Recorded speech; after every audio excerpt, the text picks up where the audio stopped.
A día de hoy, la administración de fármacos se sigue realizando de forma generalizada, es decir, en función de una determinada afección, un mismo fármaco suele administrarse a todos los individuos por igual. Sin embargo, la evidencia científica ha demostrado la existencia de una amplia variabilidad genética en respuesta a los fármacos, de tal forma que una determinada dosis de un medicamento en concreto puede ser beneficiosa para un paciente, mientras que para otro puede resultar perjudicial. La farmacogenética estudia la respuesta diferencial a los fármacos basándose en los perfiles genéticos de cada individuo. Es indudable que en un futuro no muy lejano, la farmacogenética contribuirá a determinar qué fármacos y en qué dosis son los más aconsejados para cada persona y se podrá pautar una medicina personalizada para cada paciente. En Sin Distancias nos vamos a acercar hoy a la situación actual de esta disciplina. Se trata de una nueva propuesta del profesor de Psicología Básica 1 de la UNED, Francisco Javier Moreno, y la invitada que la acompaña.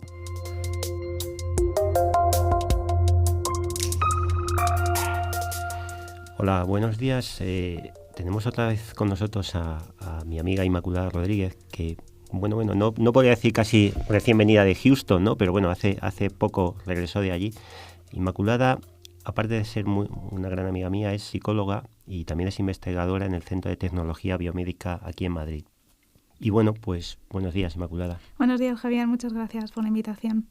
Es un placer tenerte aquí, como siempre, para hablarnos de un tema quizá, complejo y quizá que no se trata mucho, pero yo creo que interesante, ¿no?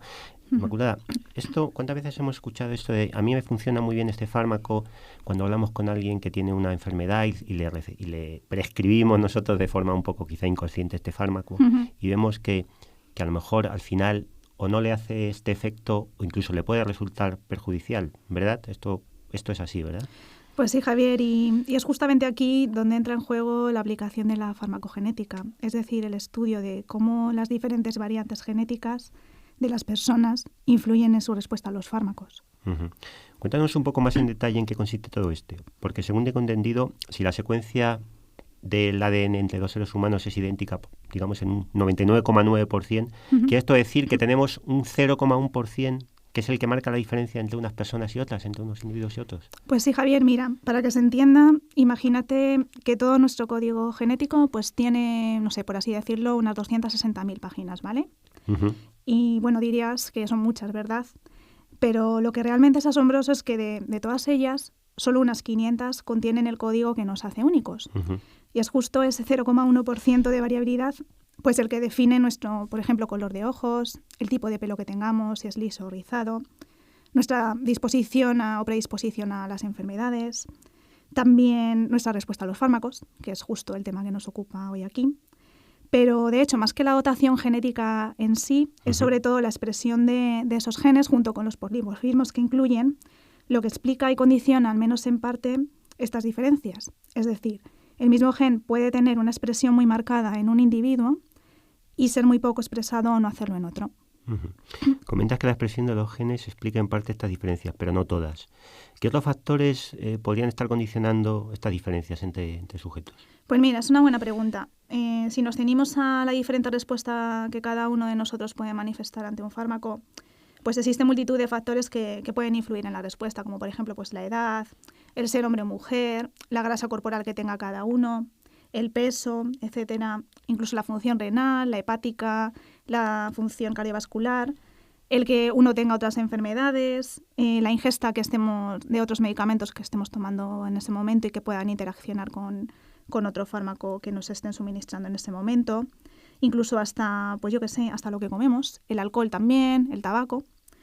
Y bueno, en sí, más allá de todos estos últimos condicionantes que son más ambientales, yo creo que la efectividad y toxicidad de un fármaco pues viene determinada de manera muy influyente por los genes. O sea, llega a condicionar hasta un 95% de la respuesta en muchos casos. Uh-huh.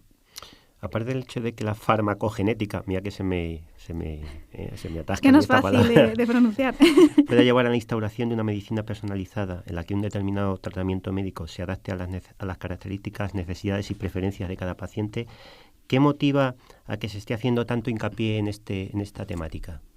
Pues mira, te podría dar varias respuestas a esto. En primer lugar, te diría que gracias al acceso a la secuencia completa del genoma humano, pues que ya tenemos acceso a ella, pues se van a poder definir las causas moleculares de las enfermedades pues de una manera más precisa. O sea, hoy en día las enfermedades, la definición o clasificación de las enfermedades están basadas en signos y síntomas.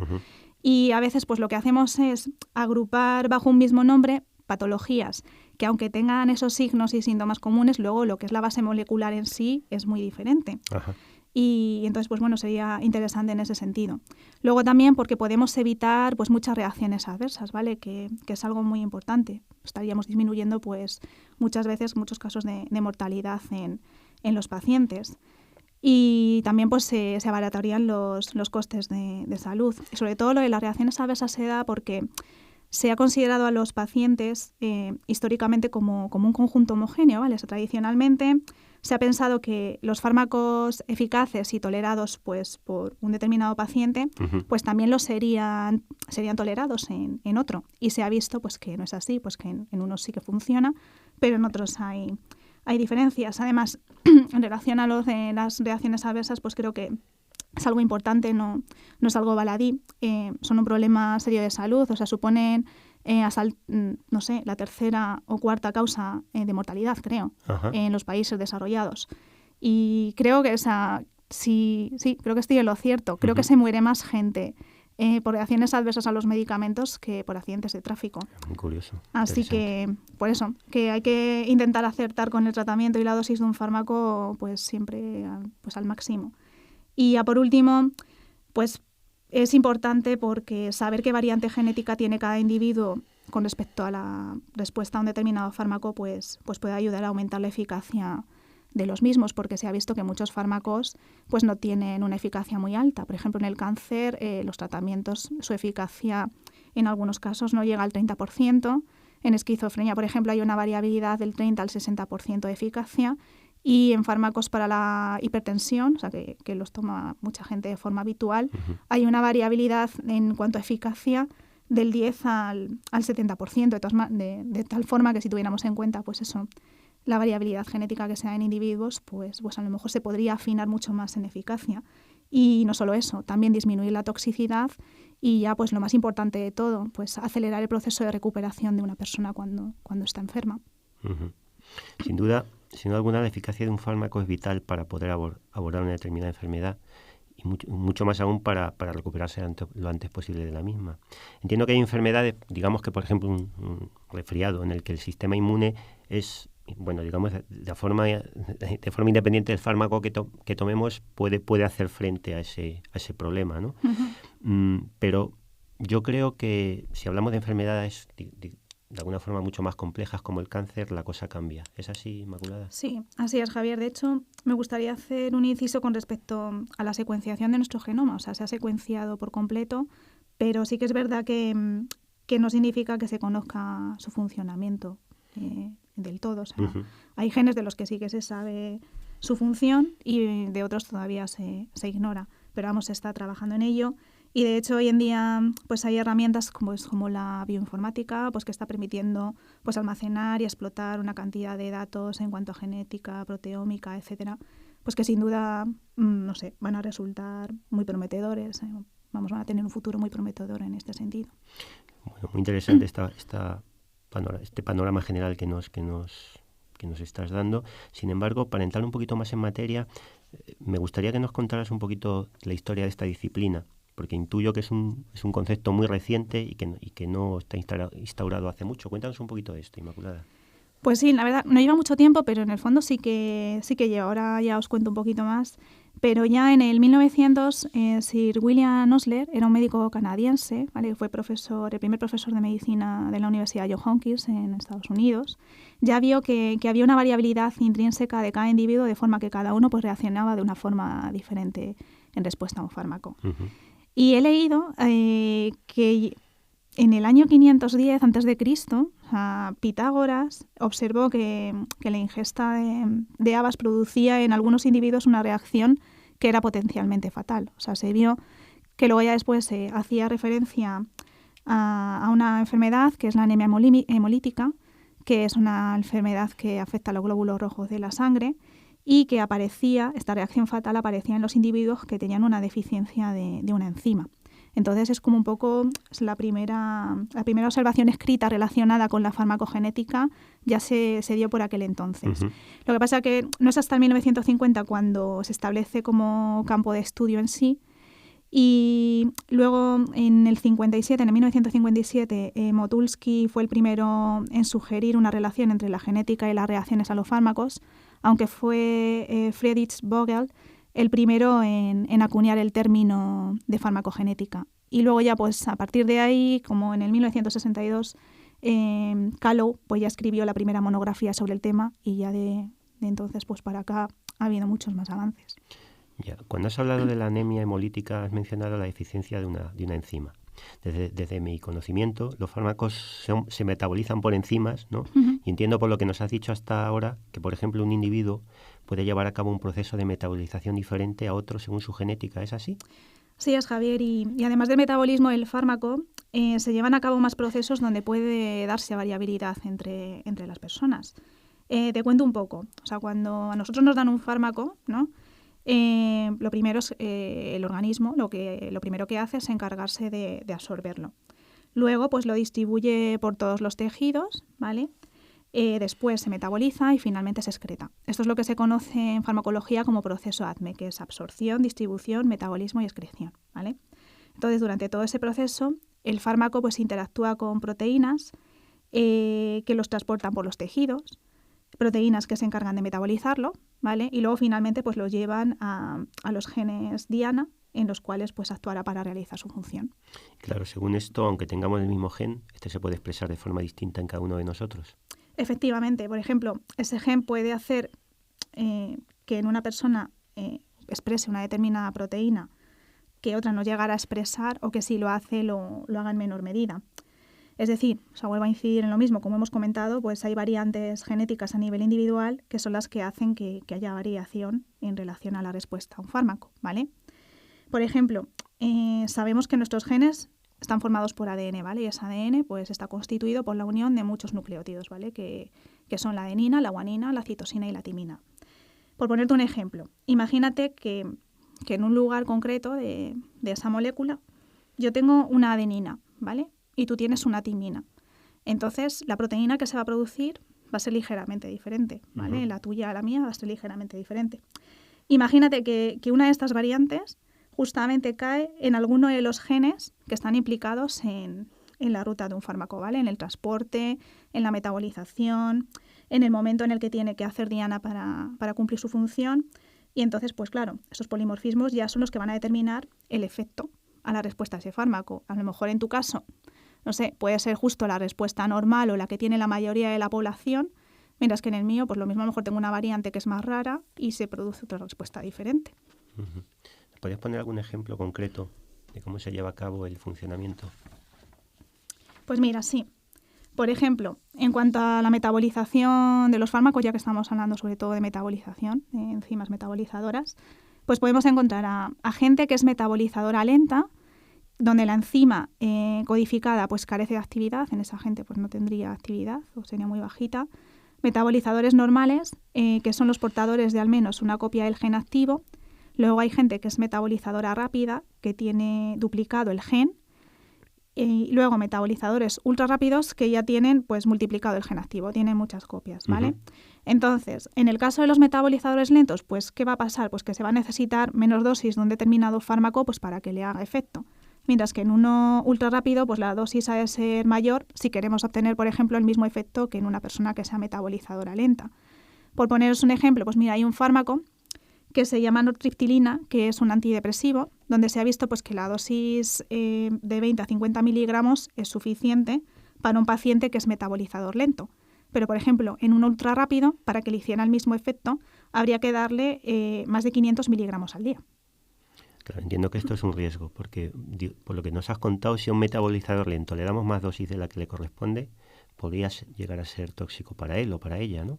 Uh-huh. Sin embargo, sabiendo la variante genética que una persona tiene respecto a la metabolización, transporte o al nivel de los receptores diana de los fármacos, podríamos hallar qué fármaco sería el más eficaz para un determinado paciente. ¿Eso es así, Inmaculada? Uh-huh, así es. Y de ahí pues que haya muchas veces tantos problemas de reacciones adversas a los medicamentos, ¿vale? En la mayoría de los casos Sucede esto porque pues el ajuste se hace pues eso, por peso y edad, que es lo que se hace tradicionalmente. Entonces, la inclusión de esto, o sea, de la farmacogenética en lo que se vaya haciendo, pues eso, a partir de ahora, pues sería lo más óptimo. ¿Vale? ¿Sobre qué enfermedades se está empezando a aplicar la medicina personalizada hoy en día? Pues mira, os podría hablar de cáncer de mama, que sé que se está aplicando, y por ejemplo, en pacientes trasplantados también. A ver si nos puedes hablar un poquito de esto. ¿Qué nos podrías decir, Inmaculada, respecto al cáncer de mama, que según tengo entendido, quizá es el tipo de cáncer más frecuente en la mujer? Todos conocemos casos, bueno, tanto, digamos, públicos como a nivel privado, de gente que padece este tipo de problema. Sí. ¿Nos puedes contar un poquito algo de este tema, Inmaculada? Sí, mira, antes, fíjate que siempre tenemos la costumbre de decir que el cáncer de mama solo en la mujer y tal, o sea, sí que se dan casos también, que se sepa que se dan casos también en los hombres. Pero bueno, sí que es verdad que al final, para generalizar, pues siempre pues hablamos más de la mujer, porque es, claro, la incidencia ahí es mayor. Y la verdad es que sí, que tienes razón, que el cáncer de mama, pues eso, es muy frecuente, pero afortunadamente es uno de los que mejor pronóstico y mayores índices de supervivencia tiene, sobre todo por la concienciación que hay a nivel social en cuanto a la prevención precoz de la enfermedad, que si cabe es incluso más importante que todo lo que estamos hablando aquí. O sea, si al final conseguimos hacer prevención precoz de todas las enfermedades que tenemos, pues no nos va a hacer falta tomar fármacos. Pero bueno, como muchas veces no se puede, pues lo que hay es lo que tenemos y punto.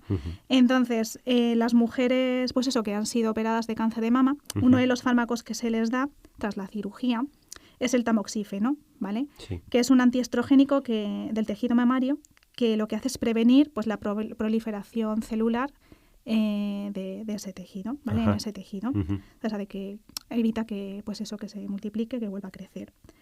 Entonces, la dosis varía entre 20 y 40 miligramos diarios, la dosis habitual que se suele administrar, y se da por vía oral. ¿Qué pasa? Pues que este fármaco parece ser muy efectivo para algunas mujeres, mientras que para otras pues no tiene efecto. Y ahora seguro que me vas a decir que ¿por qué pasa esto, no? Pues bueno, la respuesta la encontramos en una de las enzimas metabolizadoras de fármacos, que hemos estado hablando de metabolización de fármacos hace un momento. Y es una enzima del complejo enzimático del citocromo P450, que bueno, es una palabra un poco rara y tal. Y la enzima en concreto es la CYP2D6, ¿vale? Y para que lo entendáis mejor, ¿qué pasa con esta enzima? Pues que esta enzima metaboliza el tamoxifeno, ¿vale? El fármaco que se les da a las mujeres, y lo que hace es convertirlo en endoxifeno, ¿vale? Que es un metabolito del tamoxifeno que es 100 veces más activo que el original, que el tamoxifeno. Entonces, así la eficacia de este fármaco pues va a depender de la variante enzimática que tenga la mujer, ¿vale? Ya. Si la mujer tiene la variante de la enzima metabolizadora rápida, se va a beneficiar de la terapia, ¿vale? Mientras que la que tienen una variante lenta o normal, pues el fármaco no les va a hacer efecto, ¿vale? Entonces, lo ideal en estos casos es que las mujeres que estén recibiendo terapia con tamoxifeno pues deberían ser sometidas a una prueba genética para determinar esto. Así, por ejemplo, las que no hay efecto, o en las que la enzima tenga menor actividad, pues se les puede dar otros fármacos alternativos, como los inhibidores de la aromatasa, pues que sí que harían el mismo efecto y claro, y ahí pues se verían beneficiadas. Comprendo. Hablamos también antes de trasplantes, ¿no? ¿Qué nos puedes contar sobre los pacientes de este tipo, pacientes trasplantados? Pues mira, aunque no me hubieras preguntado por lo de trasplantes, aunque yo os lo he dicho, me apetecía mucho contar este caso porque es muy curioso. O sea, yo cuando leí sobre ello me quedé un poco perpleja porque con un estudio genético se podría sobre todo haber ahorrado sufrimiento al paciente, ¿vale? Porque el proceso de trasplante es un proceso muy duro, es un proceso largo, el ver si uno es compatible con un órgano, etcétera, al final pues acarrea mucho tiempo. Y claro, pues se podría haber ahorrado eso y también pues una cuantía económica bastante importante al hospital. Cuéntanos un poquito el caso. Pues mira, este estudio surgió en el Hospital de la Fe de Valencia, que es uno de los hospitales de referencia en trasplantes. Y lo que pasó es que allí empezó a llamarles la atención cuando llevaban a cabo el trasplante, pues que había pacientes pues que estaban ingresados de media 15 días otros estaban un poquito más, 16,2 días, pero otros es que se tiraban pues casi el doble, estaban hasta un mes ingresados y hubo un caso en el que hasta uno de los pacientes perdió el órgano. Entonces ya empezaron un poco a pensar, bueno, a ver qué está pasando aquí. Entonces, a todos los pacientes cuando se hace un trasplante se les da un fármaco inmunosupresor, ¿vale? Para evitar el rechazo del órgano. Sí. En este caso, el fármaco se llama tacrolimus, un nombre un poco así de raro. y bueno, asociado a este fármaco, pues se les dio también un protector gástrico, ¿vale? El omeprazol. Entonces, ¿qué pasó? Pues que se vio cuando se hizo el estudio genético que las personas que pasaban casi un mes de estancia en el hospital, sí, pues que la enzima que tenía que metabolizar el omeprazol, sí, en este caso, pues la tenían disminuida, tenían menos enzima, ¿vale? Entonces, ¿qué pasaba? Pues que la enzima que tenía que metabolizar el tacrolimus, el, sí, inmunosupresor, pues se unía al omeprazol porque tenía preferencia por el fármaco y entonces se ponía a metabolizar el omeprazol. ¿Qué pasaba? Pues que no metabolizaba el tacrolimus y claro, ¿eso qué genera? Pues unos niveles de toxicidad en sangre altos. Y claro, al final pues generó necrosis tubular en algunos de los pacientes. Yeah. Y ya te digo, hubo un caso en el que hasta una de las personas pues perdió el órgano, ¿vale? Entonces, pues si esto se hubiera sabido de antemano, o sea, con haberle dado otro fármaco, otro protector gástrico, como por ejemplo el pantoprazol, a estas personas en concreto, se habría evitado todo este problema. Yeah. ¿Y este tipo de análisis que se hace de forma rutinaria aquí en España, en los hospitales? Pues de momento no. Solo se hace en unos pocos centros donde hay investigadores en farmacogenética, ¿vale? Sí que se aplican análisis de cosas que están muy claras, pero lo que está todavía en fase de investigación, pues claro, todavía no se aplica. De hecho, pues se dice que se podría haber implementado más el análisis de más variantes genéticas, de más polimorfismos, pues si no en el sistema de salud, si no hubiera sido por la crisis. Ya. ¿Cuánto cuesta hacer la secuenciación completa del genoma? ¿Cuánto? Pues mira, para lo que costaba hace unos años, que era mucho más cara, hoy en día por 1.000 euros se puede hacer la secuenciación completa del genoma, ¿vale? Lo que pasa que es lo que os he comentado antes, hay que ser cautos a la hora de interpretar los resultados porque todavía no se sabe la función de muchos genes, ¿vale? Uh-huh. Y sobre todo, todavía falta formación en este sentido, ¿vale? Sobre todo en el ámbito clínico. Aunque poco a poco pues las nuevas generaciones de médicos, también los que hay ahora, pues se van actualizando cada vez más y sobre todo van siendo conscientes de la importancia de una medicina personalizada y de los beneficios que puede suponer para los pacientes. Ciertamente me imagino que aún estamos en un entorno demasiado estructurado como para que se den cambios de forma muy inmediata, ¿no? La verdad es que sí, porque ya se está viendo la efectividad de la farmacogenética en los fármacos de uso habitual, ¿sabes? Por ejemplo, en fármacos que toma la gente, pues ya te digo, de forma común, como por ejemplo el Sintron, los antiagregantes plaquetarios, los antihipertensivos, las estatinas, que son los fármacos para disminuir el colesterol, el omeprazol también, que hemos mencionado antes, los antidepresivos, lo que pasa que, bueno, todavía queda camino por delante. ¿El registro de estos resultados está regulado de algún modo? Pues mira, sí, las agencias reguladoras de medicamentos, tanto la americana, que es la FDA, como la europea, que es la EMA, ya han presentado algunos listados de medicamentos en los que se tienen que hacer test farmacogenéticos. O sea, algunos son recomendados, otros son obligatorios y de esta manera pues se evitan reacciones adversas y que el fármaco pues no tenga efecto. Todavía no está instaurado como tal, pero ya sí que hay algunos prospectos que llevan incluida esta indicación. Pero, de hecho, además también hay resultados claros de investigaciones que ya se pueden aplicar en la clínica. Es decir, según este panorama que nos presenta, de aquí a unos años tendremos una especie de pasaporte genético que permita seleccionar el fármaco concreto, la dosis adecuada al diagnóstico de cada paciente. Y la medicina del futuro será dirigida hacia la personalización del tratamiento y, ¿por qué no?, hacia la prevención de las enfermedades. ¿Es así? Pues sí, Javier. De hecho, según he visto, hay una tarjeta farmacogenética para medicina personalizada en el mercado. Uh-huh. Es una tarjeta que han diseñado científicos españoles, cuya última versión ha salido hace un año. Y la tarjeta pues lo que hace es analizar los genes responsables del metabolismo de más del 80% de los medicamentos de uso común que están registrados o aprobados por la FDA.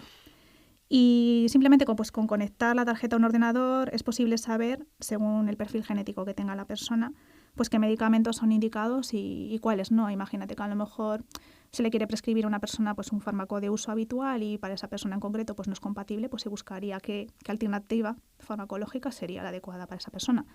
Y además esta tarjeta también es actualizable vía online, de tal manera que se pueden ir incluyendo las funciones de más genes en el momento en el que se sepa su función y también se pueden ir añadiendo nuevos fármacos. Francamente interesante. Pues sí, y además es muy importante porque según he leído, parece que entre la población española solo un 25% de las personas son metabolizadoras normales de fármacos comunes, lo cual significa que en más del 70% de los casos el fármaco pues, podría causar cierta toxicidad o carecer del efecto terapéutico idóneo. O sea, sí que haría efecto, pero no a lo mejor el 100%. Entiendo. Entonces, según lo que comentas, esperemos que esto sea algo asequible para todos a corto o medio plazo, ¿no? Oye, una curiosidad, ¿cuánto puede costar esta tarjeta de la que hablabas? Pues creo que está alrededor de los 300 euros, pero no estoy muy segura. No lo sé bien. Pues bueno, Inmaculada, muchas gracias por habernos dedicado este tiempo, por estar aquí con nosotros y bueno, por habernos ilustrado en este tema del que yo al menos soy bastante desconocedor y de verdad que es un placer tenerte siempre aquí y esperemos que puedas acompañarnos otro día. Vale, Javier, muchísimas gracias. Muchas gracias por la invitación y por supuesto cuando me queréis invitar, encantada de venir y de estar con vosotros. Venga, hasta luego. Hasta luego.